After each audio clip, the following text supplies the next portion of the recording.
Then shalt thou see clearly. Read and listen to more articles like this at pastorfulmer.com.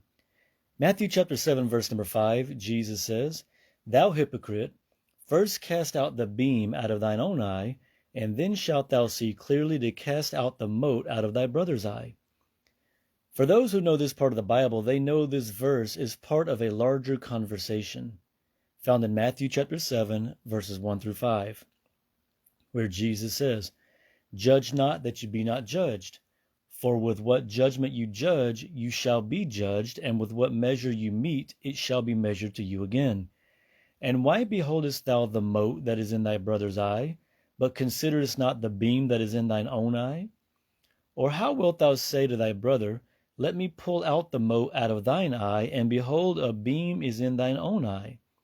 Thou hypocrite, first cast out the beam out of thine own eye, and then shalt thou see clearly to cast out the mote out of thy brother's eye. In my devotional time, as I was reading these scriptures, the phrase that struck my heart was this, and then shalt thou see clearly.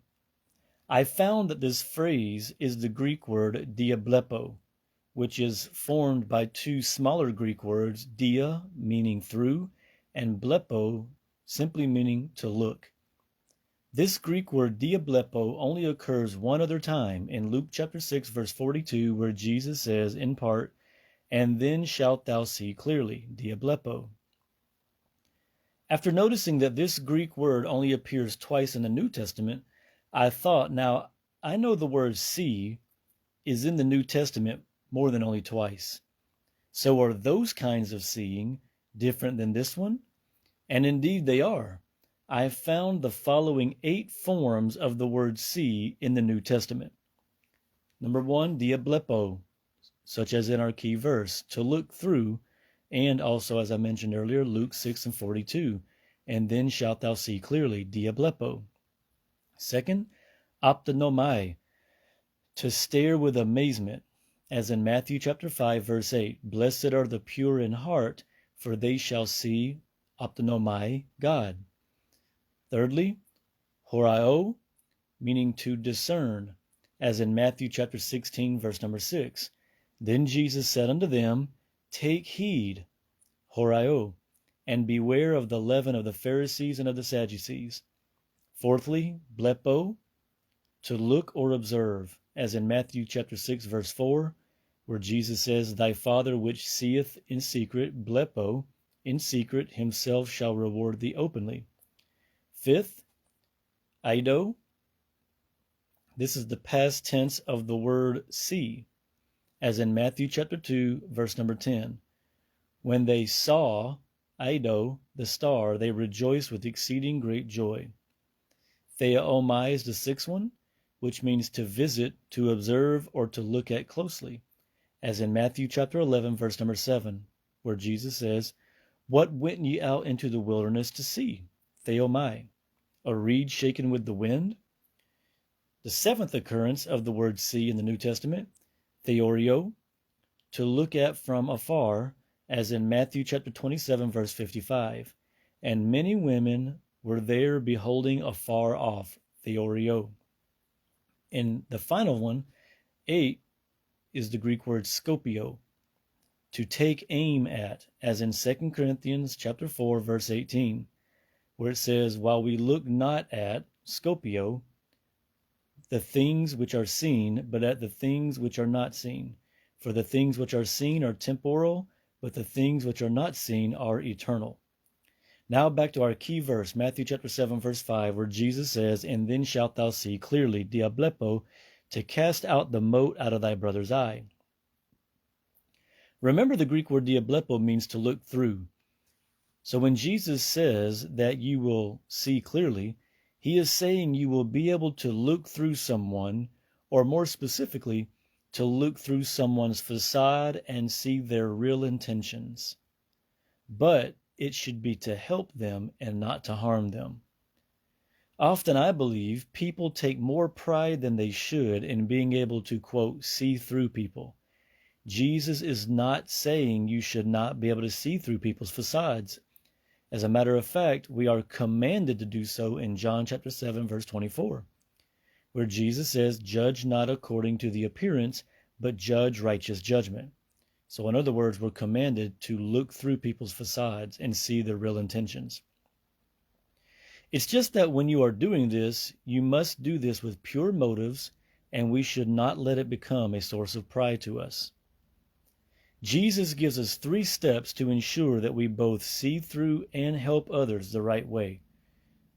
Step number 1, focus on yourself first. What did Jesus say? First cast out the beam out of thine own eye. This is a teaching about self-introspection. Don't automatically assume that the way you are used to seeing things is the best or only way to see them. Step number 2, ensure you are seeing clearly. He goes on and says, "And then shalt thou see clearly." There may be things you do see well, but in other things your vision may also be obscured. Now notice that it is possible to see clearly enough to help someone else or for them to help us. It is possible. Not every time someone tries to help us should we automatically say, "Well, they have a beam in their eye." Do they, or is that just your way of automatically dismissing them? So step number 2, ensure you are seeing clearly. And step number 3, when seeing through people's facade, do so with an intention to help them move past it and not to just harm them. Both we and God know the true intention. Remember, Jesus said, "Cast out the mote out of thy brother's eye." It may be they do not even know they have a mote in their eye because they're so used to having it there. So the 3 steps: focus on yourself first. He says, first cast out the beam out of thine own eye. Secondly, ensure you are seeing clearly. He says, "And then shalt thou see clearly." Thirdly, when seeing through people's facade, do so with an intention to help them. Jesus said, "Cast out the mote out of thy brother's eye."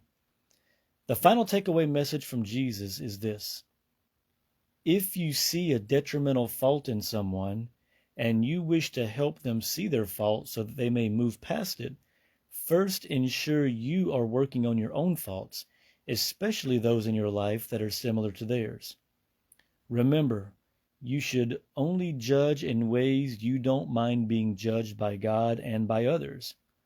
Once you have repented where you need to repent and cleaned up what needs to be cleaned up, only then should you approach the other person about their fault.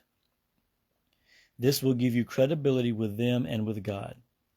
And I'll add this last part, though it is not in the blog post. The things we've mentioned in this blog post are things that only you and I have control over. We cannot control how other people respond. We cannot make people accept, but we can control how we approach things in our intentions. So this has been the blog post, "Then Shalt Thou See Clearly." Read and listen to more blog posts like this at pastorfulmer.com, where we hope you'll also subscribe. Until then, God bless you.